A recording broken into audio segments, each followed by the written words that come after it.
고린도전서 2장 6절에서 9절 말씀입니다. 그러나 우리가 온전한 자들 중에서는 지혜를 말하노니 이는 이 세상의 지혜가 아니요 또 이 세상에서 없어질 통치자들의 지혜도 아니요 오직 은밀한 가운데 있는 하나님의 지혜를 말하는 것으로서 곧 감추어졌던 것인데 하나님이 우리의 영광을 위하여 만세전에 미리 정하신 것이라.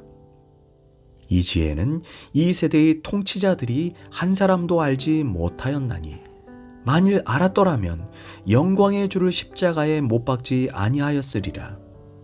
기록된 바 하나님이 자기를 사랑하는 자들을 위하여 예비하신 모든 것은 눈으로 보지 못하고 귀로 듣지 못하고 사람의 마음으로 생각하지도 못하였다 함과 같으니라. 아멘. 할렐루야. 오늘도 좋은 날입니다. 고린도전서 2장 6절에서 9절 말씀 묵상입니다. 오늘은 하나님의 지혜라는 제목으로 말씀을 나누도록 하겠습니다. 어떤 랍비가 나귀를 타고 여행을 가다가 깊은 밤이 되었는데도 가도 마을이 보이지 않습니다. 할 수 없이 나귀에서 내려 천막을 치고 들어갔습니다. 실수로 등불을 엎어버리게 되어 기름이 다 쏟아지고 그만 등불이 꺼져버렸습니다. 이거 참 낭패로구만. 성경을 보고 자야 하는데 참 아쉬운 마음이다라고 고백을 합니다. 지금 밖은 칠흑같이 어둡고 그 틈새를 타서 나귀가 도망을 가버렸습니다.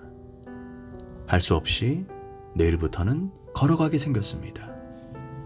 또한 평소에 어딜 다닐 때마다 닭을 한 마리 가지고 다녔습니다. 닭이 아침에 꼬끼요 하면 이 소리를 듣고 잠자리에서 일어났습니다. 그런데 이 닭도 밤에 여우가 와서 물어가 버렸습니다. 이래저래 낭패가 겹친 것입니다. 그러나 그 랍비는 하나님을 원망하지 않았습니다.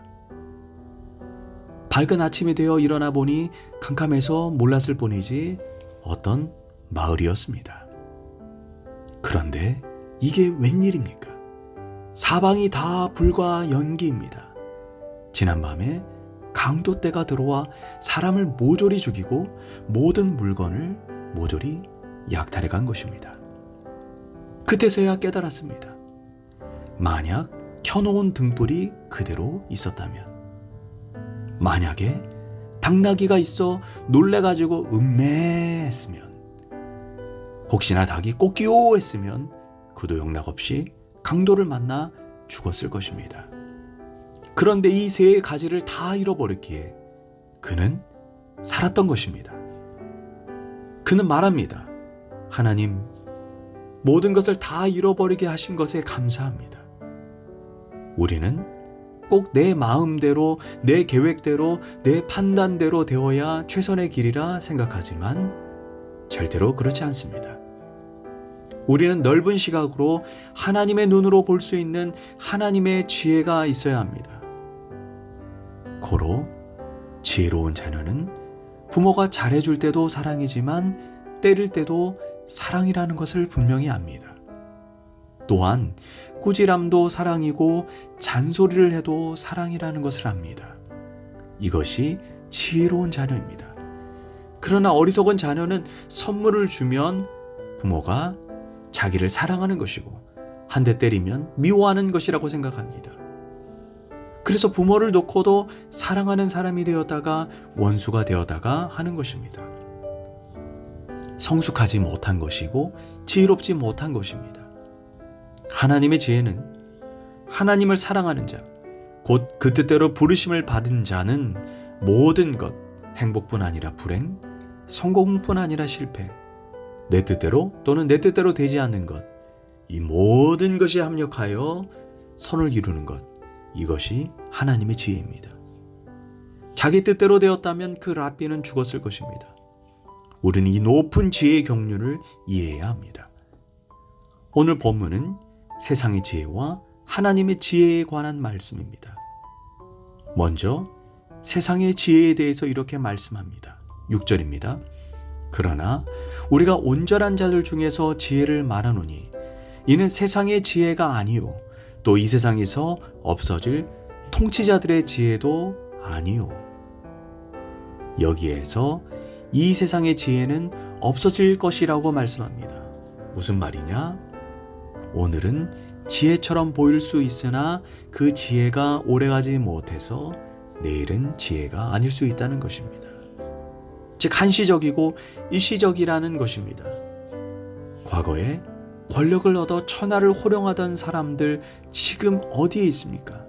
감옥에 들락날락하고 있지 않습니까?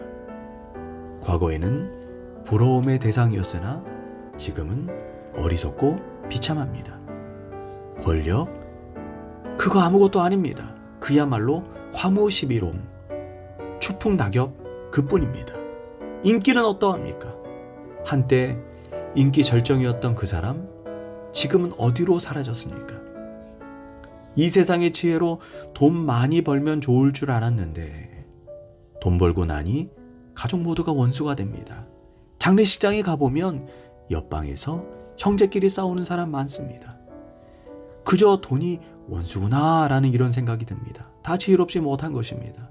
출세하면 좋을 줄 알았는데 사랑하는 사람과 결혼만 하면 모든 것이 행복할 줄 알았습니다.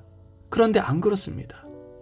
이 세상의 지혜는 다 지혜같이 보이지만 실상 지혜가 아닙니다. 순간적입니다. 가시적이며 믿을 만한 것이 못 됩니다. 이런 생각을 해봅니다. 사람의 일생이 길지도 않은데 한참 영광을 누릴 때 가버렸으면 좋을 것을 조금 더 살아가지고 부끄러움과 낭패를 당하는 인생이 얼마나 많습니까? 세상 지혜는 이렇게 길지 않다는 것입니다. 다 사라지는 것, 있는 것 같으나 없는 것입니다. 두 번째가 통치자들의 지혜입니다. 시대의 엘리트, 지도자들입니다. 그런데 지도자인 바리새인과 대제사장들이 자신들의 지혜를 가지고 한 것이 예수님을 십자가에 못 박았다는 것입니다. 가진 자들은 자신이 가진 기득권을 좀 더 유지하기 위해 진리와 정의를 왜곡하고 하나님의 나라를 뒷전으로 생각합니다. 그러나 이와 반대로 하나님의 지혜는 영원하다고 말합니다. 한 시대를 풍미하며 잠시 있다가 사라지는 것이 아닌 태초부터 영원까지 이어집니다. 그런데 이 하나님의 지혜는 7절에서 감추어졌던 것이다 라고 말합니다. 그런데 하나님께서 이 지혜를 일부러 감춘 것이 아닙니다. 하나님은 영원전부터 미리 드러내셨지만 먼저는 인간의 죄악성 때문에 감추어져 있었습니다. 죄를 짓는 자마다 심령이 어두워져서 하나님의 지혜를 보지 못하게 됩니다. 또 하나는 구약의 예언 속에 감추어져 있었습니다. 예언 속에, 예표 속에, 많은 상징과 그림자 속에 감추어져 있었습니다. 그러나 때가 참에 하나님께서 분명하게 계시하셨다는 것입니다. 9절에서 하나님께서 자기를 사랑하는 자들을 위하여 예비하신 것이라고 이렇게 말씀합니다. 그 하나님의 지혜가 무엇이냐? 고린도전서 1장 24절에서 그리스도는 하나님의 능력이요 하나님의 지혜니라 이렇게 말씀합니다. 즉 예수님의 십자가와 부활, 재림이 하나님의 능력이요 하나님의 지혜입니다. 초대교회 때 예수님의 제자들이 전한 복음이 십자가와 부활과 재림의 메시지입니다. 이것이 하나님의 능력, 하나님의 지혜인데 이것을 성령으로 우리에게 보여주셨다는 것입니다. 십자가가 무엇입니까? 내 죄가 용서받았다는 것입니다. 부활은 무엇입니까? 내가 의를 입었다는 것입니다. 재림은 천국 소망을 의미합니다. 이 복음 속에 내가 올바르게 서 있다면 이것이 하나님의 지혜입니다. 그런데 초대교회 때는 십자가, 부활, 재림의 메시지와 함께 디다케가 있었습니다. 이 디다케는 오늘날의 말로 성경 공부를 의미합니다. 처음 예수를 믿을 때 즉 십자가와 부활과 재림의 메시지로 시작합니다. 그러나 그 이후에 많은 시간 매일의 삶 속에 성경을 공부하면서 하나님을 좀 더 깊이 알고 체험하고 깨닫게 됩니다. 그러면서 내 삶에 주어진 모든 현실, 내게 주어진 사건, 그것이 성공뿐 아니라 실패, 행복뿐 아니라 불행, 건강뿐 아니라 심지어 질병, 그 모든 것이 다 하나님의 지혜라는 것을 깨닫게 됩니다. 내가 병들었든지 건강하든지 상관이 없습니다. 앞으로 어떤 일이 있더라도 우리는 놀라지 말아야 합니다. 그것은 나를 다 잘되게 하는 것이고 나를 사랑하기 때문에 하나님께서 잠시 허락하신 것들입니다. 나를 구원하시고 나를 거룩하게 하시고 나를 영화롭게 하시고 나를 완전한 하나님의 자녀로 만들기 위해 하나님께서 허락하신 것들입니다. 이 모든 것이 하나님의 지혜로 나를 만들어 가시는 것입니다.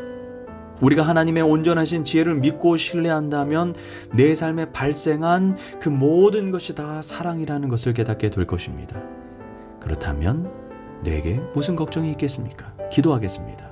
하나님, 내 일생 다가도록 어떤 일을 만나고 어떤 상황에 놓여도 그것이 모두 다 하나님의 지혜 속에 있는 사랑임을 깨닫게 하소서. 지금 당장 납득이 되지 않고 이해되지 않아도 철저하게 하나님의 지혜를 믿고 신뢰하는 인생이 되게 하소서. 예수님의 이름으로 기도합니다. 아멘.